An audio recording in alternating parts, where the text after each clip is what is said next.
متحدہ ہندوستان کی تقسیم کے نتیجے میں پاکستان اور بھارت معرضی وجود میں آئے۔ جغرافیائی اعتبار سے بھارت ہمارا ہمسایہ ٹھہرا، ایسا ہمسایہ کہ جس سے اس کا پڑوسی قریب 70 سال سے تنگ ہے۔ بھارت نے کبھی دل سے پاکستان کا وجود تسلیم نہیں کیا، بلکہ پاکستان کو عدم استحکام سے دوچار کرنے کے لیے ہم پر جنگیں مسلط کرتا رہا اور مکتی باہنی کے ذریعے ہمارا مشرقی بازو کاٹ ڈالا۔ مسئلہ کشمیر دونوں ملکوں کے درمیان تسلیم شدہ تنازعہ ہے۔ اقوام متحدہ کے ایجنڈے میں موجود یہ سب سے پرانا تنازعہ ہے۔ 70 سالوں میں متعدد بار پاکستان اور بھارت تنازع کشمیر کے پرامن تصفیہ کے لیے مذاکرات کی میز پر بیٹھے، مگر ہر بار ہندوستان مختلف ہیلے بہانوں سے مذاکرات سے بھاگتا رہا۔ 2018 کے انتخابات کے بعد منتخب پاکستانی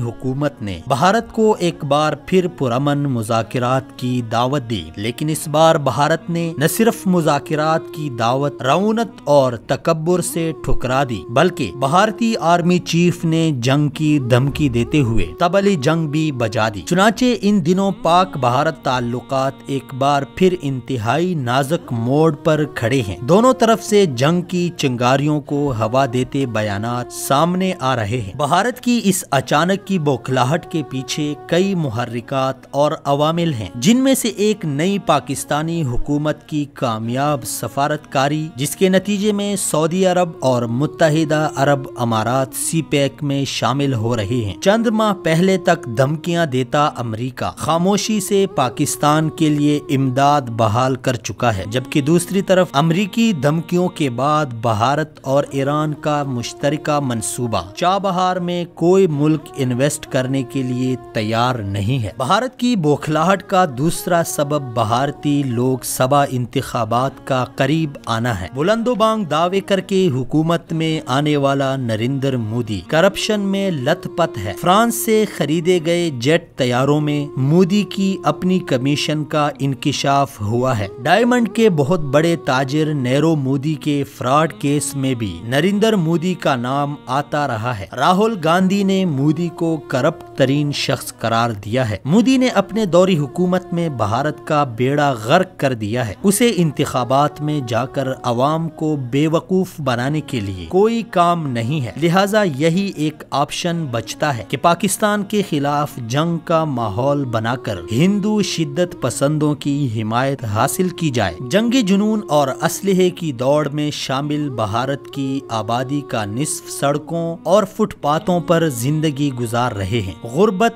جہالت، طبقاتی کشمکش اپنے عروج پر ہے۔ 30 کروڑ افراد صبح اٹھ کر ٹرین کی پٹریوں اور کھیتوں میں قضائے حاجت کرتے ہیں، انہیں واش روم تک دستیاب نہیں ہے۔ ذات پات، مذہب اور دھرم کے جھگڑے الگ ہیں۔ امریکہ کے مشہور تھنک ٹینک پیو ریسرچ کی جانب سے کیے جانے والے ایک حالیہ سروے کے مطابق بھارت کے 70% لوگ کسی بہتر مستقبل کے امکان سے نا امید ہیں۔ جنگ مسئلوں کا حل نہیں ہوتی۔ پاکستانی قوم امن کی خواہش رکھتی ہے، تاہم اگر کسی قسم کی جارحیت کا مظاہرہ کیا گیا تو پاکستانی قوم متحد ہو کر منہ توڑ جواب دینے کا حوصلہ اور جذبہ رکھتی ہے۔